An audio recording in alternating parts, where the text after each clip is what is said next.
Capítulo 3. Elección de carrera. 1. Vago significado de la palabra talento. Cada cual ha de dedicarse a la profesión para la que se siente con más aptitud. Juzgo de mucha importancia esta regla y abrigo la profunda convicción de que a su olvido se debe el que no hayan adelantado mucho más las ciencias y las artes. La palabra talento expresa para algunos una capacidad absoluta, creyendo, equivocadamente, que quien está dotado de felices disposiciones para una cosa lo estará igualmente para todas. Nada más falso. Un hombre puede ser sobresaliente, extraordinario, de una capacidad monstruosa para un ramo, y ser muy mediano, y hasta negado con respecto a otros.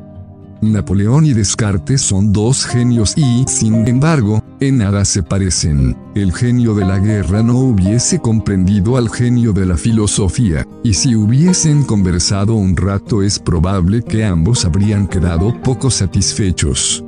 Napoleón no le habría exceptuado entre los que con aire desdeñoso apellidaba ideólogos.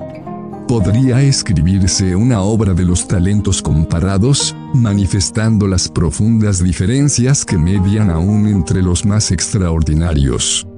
Pero la experiencia de cada día nos manifiesta esta verdad de una manera palpable. Hombres oímos que discurren y obran sobre una materia con acierto admirable, al paso que en otras se muestran muy vulgares y hasta torpes y desatentados. Pocos serán los que alcancen una capacidad igual para todo, y tal vez pudiérase afirmar que nadie.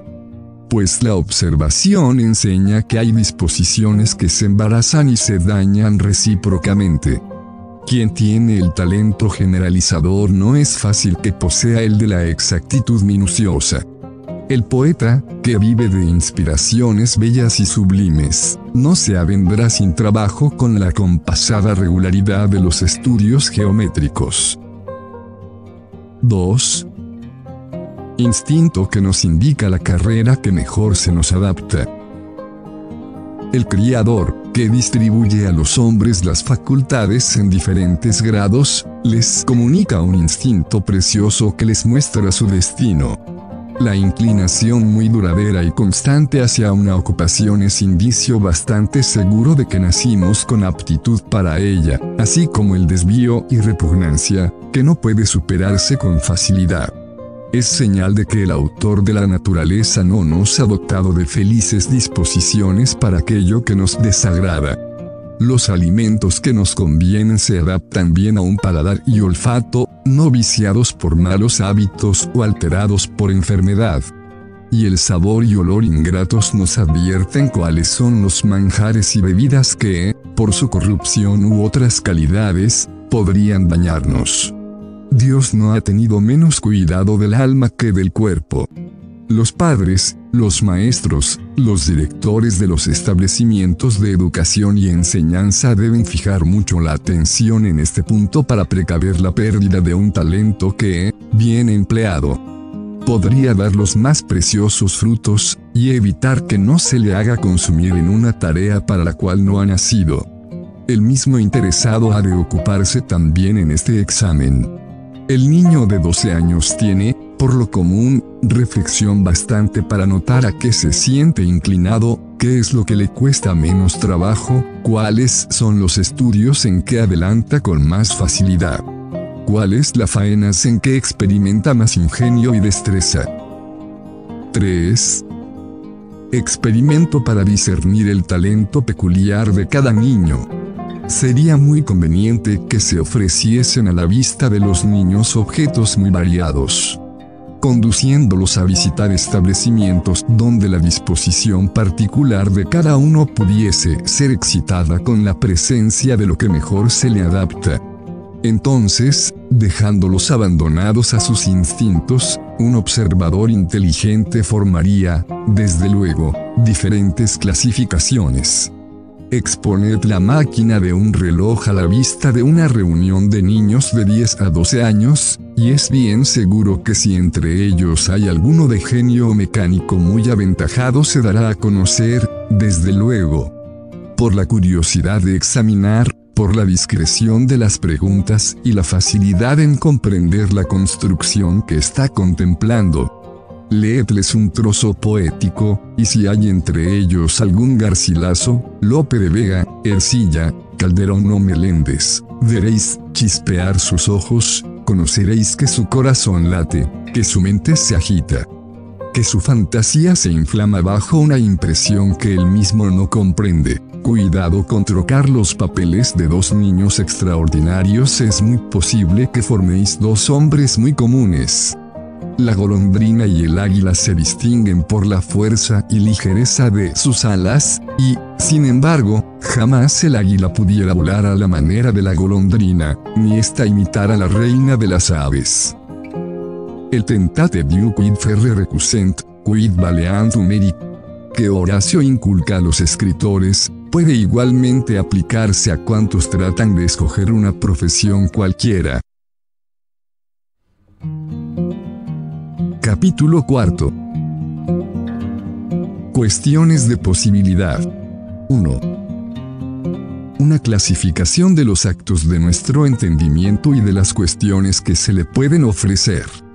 Para mayor claridad dividiré los actos de nuestro entendimiento en dos clases: especulativos y prácticos. Llamo especulativos los que se limitan a conocer, y prácticos, los que nos dirigen para obrar. Cuando tratamos simplemente de conocer alguna cosa se nos pueden ofrecer las cuestiones siguientes: primera, si es posible o no; segunda, si existe o no; tercera, cuál es su naturaleza, cuáles sus propiedades y relaciones. Las reglas que se den para resolver con acierto dichas tres soluciones comprenden todo lo tocante a la especulativa. Si nos proponemos obrar, es claro que intentamos siempre conseguir algún fin, de lo cual nacen las cuestiones siguientes. Primera, ¿cuál es el fin? Segunda, ¿cuál es el mejor medio para alcanzarle? Ruego encarecidamente al lector que fije la atención sobre las divisiones que preceden y procure retenerlas en la memoria, pues además de facilitarte la inteligencia de lo que voy a decir, le servirá muchísimo para proceder con método en todos sus pensamientos. 2. Ideas de posibilidad e imposibilidad.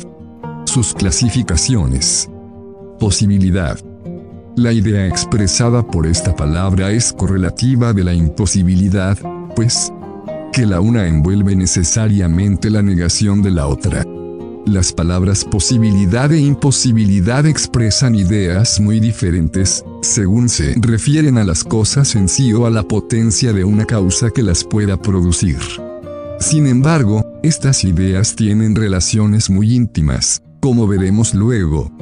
Cuando se consideran posibilidad o imposibilidad solo, con respecto a un ser, prescindiendo de toda causa, se les llama intrínsecas, y cuando se atiende a una causa se las denomina extrínsecas. A pesar de la aparente sencillez y claridad de esta división, observaré que no es dable formar concepto cabal de lo que significa hasta haber descendido a las diferentes clasificaciones, que expondré en los párrafos siguientes. A primera vista se podrá extrañar que se explique primero la imposibilidad que la posibilidad, pero reflexionando un poco se nota que este método es muy lógico. La palabra imposibilidad, aunque suena como negativa, expresa, no obstante, muchas veces una idea que a nuestro entendimiento se le presenta como positiva. Esto es, la repugnancia entre dos objetos, una especie de exclusión, de oposición, de lucha, por decirlo así, por manera que, en desapareciendo esta repugnancia, concebimos ya la posibilidad. De aquí nacen las expresiones de esto es muy posible, pues nada se opone a ello; es posible, pues no se ve ninguna repugnancia. Como quiera, en sabiendo lo que es imposibilidad se sabe lo que es la posibilidad, y viceversa. Algunos distinguen tres clases de imposibilidad: metafísica, física y moral. Yo adoptaré esta división, pero añadiendo un miembro, que será la imposibilidad de sentido común. En su lugar se verá la razón en que me fundo. También advertiré que tal vez sería mejor llamar imposibilidad absoluta a la metafísica, natural a la física, y ordinaria a la moral. 3. ¿En qué consiste la imposibilidad metafísica o absoluta? La imposibilidad metafísica o absoluta es la que se funda en la misma esencia de las cosas, o, en otros términos, es absolutamente imposible aquello que, si existiese, traería el absurdo de que una cosa sería y no sería a un mismo tiempo. Un círculo triangular es un imposible absoluto, porque sería círculo y no círculo, triángulo y no triángulo. 5 igual a 7 es imposible absoluto, porque el 5 sería 5 y no 5 y el 7 sería 7 y no 7. Un vicio virtuoso es un imposible absoluto, porque el vicio sería y no sería vicio a un mismo tiempo. 4. La imposibilidad absoluta y la omnipotencia divina. Lo que es absolutamente imposible no puede existir en ninguna suposición imaginable, pues ni aun cuando decimos que Dios es todopoderoso entendemos que pueda hacer absurdos. Que el mundo exista y no exista a un mismo tiempo, que Dios sea y no sea, que la blasfemia sea un acto laudable, y otros delirios por este tenor. Es claro que no caen bajo la acción de la omnipotencia, y, como observa muy sabiamente Santo Tomás, más bien debiera decirse que estas cosas no pueden ser hechas, que Dios no puede hacerlas. De esto se sigue que la imposibilidad intrínseca absoluta trae consigo la imposibilidad extrínseca, también absoluta. Esto es, que ninguna causa puede producir lo que de suyo es imposible absolutamente. 5. La imposibilidad absoluta y los dogmas. Para afirmar que una cosa es absolutamente imposible es preciso que tengamos ideas muy claras de los extremos que se repugnan.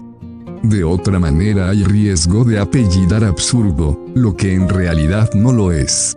Hago esta advertencia para hacer notar la sinrazón de los que condenan algunos misterios de nuestra fe, declarándolos absolutamente imposibles.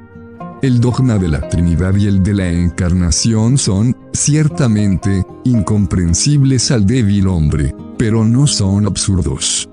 ¿Cómo es posible un Dios trino, una naturaleza y tres personas distintas, entre sí, idénticas con la naturaleza? Yo no lo sé, pero no tengo derecho a inferir que esto sea contradictorio. Comprendo, por ventura, lo que es esta naturaleza, lo que son esas personas de que se me habla, no. Luego, cuando quiero juzgar si lo que de ellas se dice es imposible o no, fallo sobre arcanos desconocidos. ¿Qué sabemos nosotros de los arcanos de la divinidad?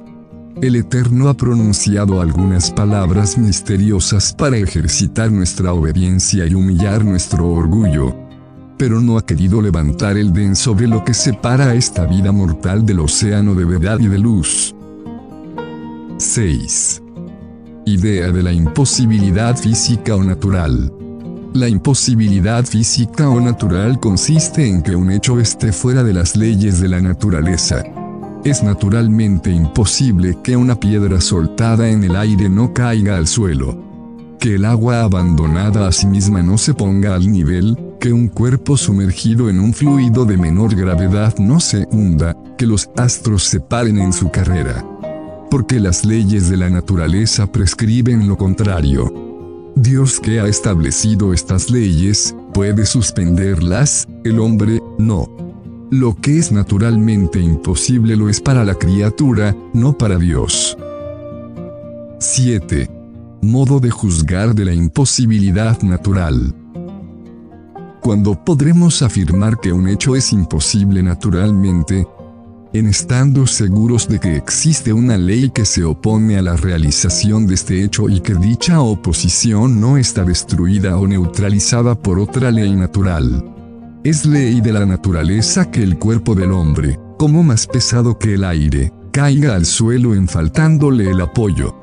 Pero hay otra ley por la cual un conjunto de cuerpos unidos entre sí, que sea específicamente menos grave que aquel en que se sumerge, se sostenga y hasta se levante aun cuando alguno de ellos sea más grave que el fluido. Luego unido el cuerpo humano a un globo aerostático dispuesto con el arte conveniente, podrá remontar por los aires, y este fenómeno estará muy arreglado a las leyes de la naturaleza. La pequeñez de ciertos insectos no permite que su imagen se pinte en nuestra retina de una manera sensible. Pero las leyes a que está sometida la luz hacen que por medio de un vidrio se pueda modificar la dirección de sus rayos de la manera conveniente para que, salidos de un objeto muy pequeño, se hallen desparramados al llegar a la retina y formen allí una imagen de gran tamaño, y así no será naturalmente imposible que, con la ayuda del microscopio, lo imperceptible a la simple vista se nos presente con dimensiones grandes. Por estas consideraciones es preciso andar con mucho tiento en declarar un fenómeno por imposible naturalmente. Conviene no olvidar primero, que la naturaleza es muy poderosa. Segundo, que nos es muy desconocida, dos verdades que deben inspirarnos gran circunspección cuando se trate de fallar en materias de esta clase. Si a un hombre del siglo XV se le hubiese dicho que en lo venidero se recorría en una hora la distancia de 12 leguas, y esto sin ayuda de caballos ni animales de ninguna especie, habría mirado el hecho como naturalmente imposible, y, sin embargo, los viajeros que andan por los caminos de hierro saben muy bien que van llevados con aquella velocidad por medio de agentes puramente naturales. ¿Quién sabe lo que se descubrirá en los tiempos futuros y el aspecto que presentará el mundo de aquí a 10 siglos? Seamos enhorabuena cautos en creer la existencia de fenómenos extraños, y no nos abandonemos con demasiada ligereza a sueños de oro, pero guardémonos de calificar de naturalmente imposible lo que un descubrimiento pudiera mostrar muy realizable. No demos livianamente fe a exageradas esperanzas de cambios inconcebibles, pero no las tachemos de delirios y absurdos. 8. Se deshace una dificultad sobre los milagros de Jesucristo. De estas observaciones surge al parecer una dificultad que no han olvidado los incrédulos. Aquí los milagros son tal vez efectos de causas que, por ser desconocidas, no dejarán de ser naturales.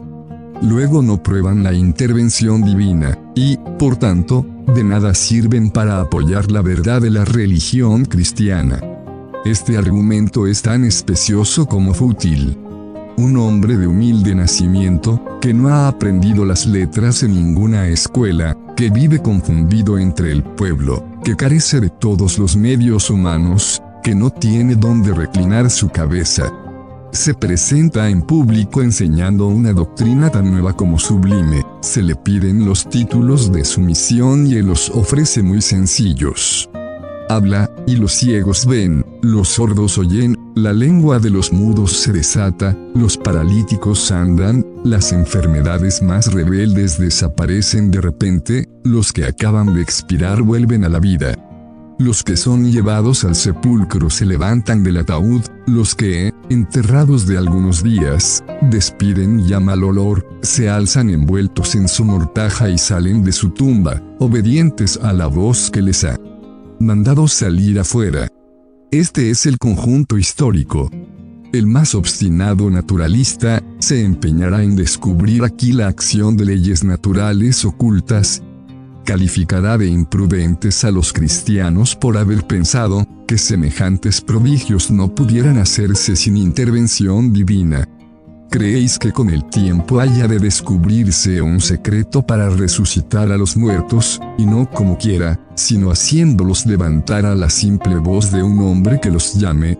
La operación de las cataratas tiene algo que ver con el restituir de golpe la vista a un ciego de nacimiento.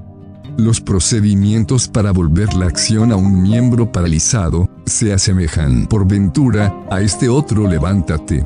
Toma tu lecho y vete a tu casa. Las teorías hidrostáticas e hidráulicas llegará nunca a encontrar en la mera palabra de un hombre la fuerza bastante para sosegar de repente el mar alborotado y hacer que las olas se tiendan mansas bajo sus pies y que camine sobre ellas, como un monarca sobre plateadas alfombras. ¿Y qué diremos si a tan imponente testimonio se reúnen las profecías cumplidas, la santidad de una vida sin tacha, la elevación de su doctrina, la pureza de la moral y, por fin, el heroico sacrificio de morir entre tormentos y afrentas, sosteniendo y publicando la misma enseñanza, con la serenidad en la frente, la dulzura en los labios, articulando en los últimos suspiros amor y perdón? No se nos hable, pues, de leyes ocultas, de imposibilidades aparentes, no se oponga a tan convincente evidencia a un necio quien sabe.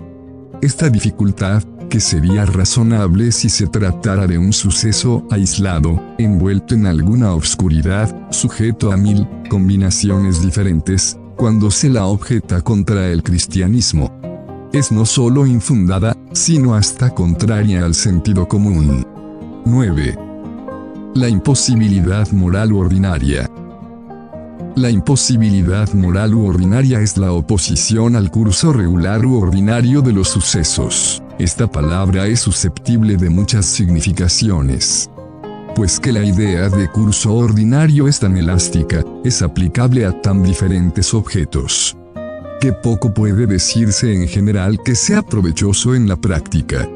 Esta imposibilidad nada tiene que ver con la absoluta ni la natural, las cosas moralmente imposibles no dejan por eso de ser muy posibles absoluta y naturalmente.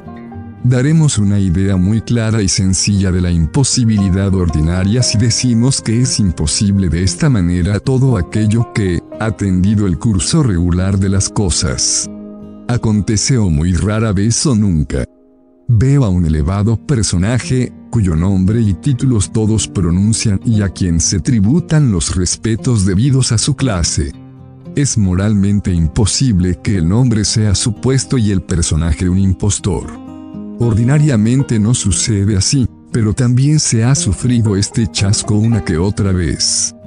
Vemos a cada paso que la imposibilidad moral desaparece con el auxilio de una causa extraordinaria o imprevista, que tuerce el curso de los acontecimientos. Un capitán que acaudilla a un puñado de soldados viene de lejanas tierras, aborda playas desconocidas y se encuentra con un inmenso continente poblado de millones de habitantes.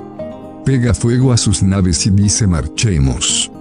¿A dónde va? A conquistar vastos reinos con algunos centenares de hombres. Esto es imposible, el aventurero está demente. Dejadle, que su demencia es la demencia del heroísmo y del genio, la imposibilidad se convertirá en suceso histórico. Apellídase Hernán Cortés, es español que acaudilla españoles. 10. Imposibilidad de sentido común, impropiamente contenida en la imposibilidad moral. La imposibilidad moral tiene a veces un sentido muy diferente del expuesto hasta aquí. Hay imposibles de los cuales no puede decirse que lo sean con imposibilidad absoluta ni natural, y, no obstante, vivimos con tal certeza de que lo imposible no se realizará, que nos la infunde mayor la natural, y poco le falta para producirnos el mismo efecto que la absoluta. Un hombre tiene en la mano un cajón de caracteres de imprenta, que supondremos de forma cúbica, para que sea igual la probabilidad de caer y sostenerse por una cualquiera de sus caras. Los revuelve repetidas veces sin orden ni concierto, sin mirar siquiera lo que hace, y al fin los deja caer al suelo. ¿Será posible que resulten por casualidad ordenados de tal manera que formen el episodio debido? No, responde instantáneamente cualquiera que esté en su sano juicio. Esperar este accidente sería un delirio. Tan seguros estamos de que no se realizará, que si se pusiese nuestra vida pendiente de semejante casualidad, diciéndonos que si esto se verifica se nos matará, continuaríamos tan tranquilos como si no existiese la condición. Es de notar que aquí no hay imposibilidad metafísica o absoluta, porque no hay en la naturaleza de los caracteres una repugnancia esencial a colocarse de dicha manera, pues que un cajista, en breve rato, los dispondría así muy fácilmente. Tampoco hay imposibilidad natural, porque ninguna ley de la naturaleza obsta a que caigan por esta o aquella cara, ni el uno al lado del otro del modo conveniente al efecto. Hay, pues, una imposibilidad de otro orden, que nada tiene de común con las otras dos y que tampoco se parece a la que se llama moral, por solo estar fuera del curso regular de los acontecimientos. La teoría de las probabilidades, auxiliada por la de las combinaciones, pone de manifiesto esta imposibilidad, calculando, por decirlo así, la inmensa distancia en que este fenómeno se halla con respecto a la existencia. El autor de la naturaleza no ha querido que una convicción que nos es muy importante dependiese del raciocinio y, por consiguiente, careciesen de ella muchos hombres. Así es que nos la ha dado a todos a manera de instinto, como lo ha hecho con otras que nos son igualmente necesarias. En vano os empeñaríais en combatirla, ni aun en el hombre más rudo. Él no sabría tal vez qué responderos, pero movería la cabeza y diría para sí: este filósofo, que cree en la posibilidad de tales despropósitos, no debe de estar muy sano de juicio. Cuando la naturaleza habla en el fondo de nuestra alma, con voz tan clara y tono tan decisivo, es necedad el no escucharla. Solo algunos hombres, apellidados filósofos, se obstinan a veces en este empeño, no recordando que no hay filosofía que excuse la falta de sentido común. Y que mal llegará a ser sabio quien comienza por ser insensato.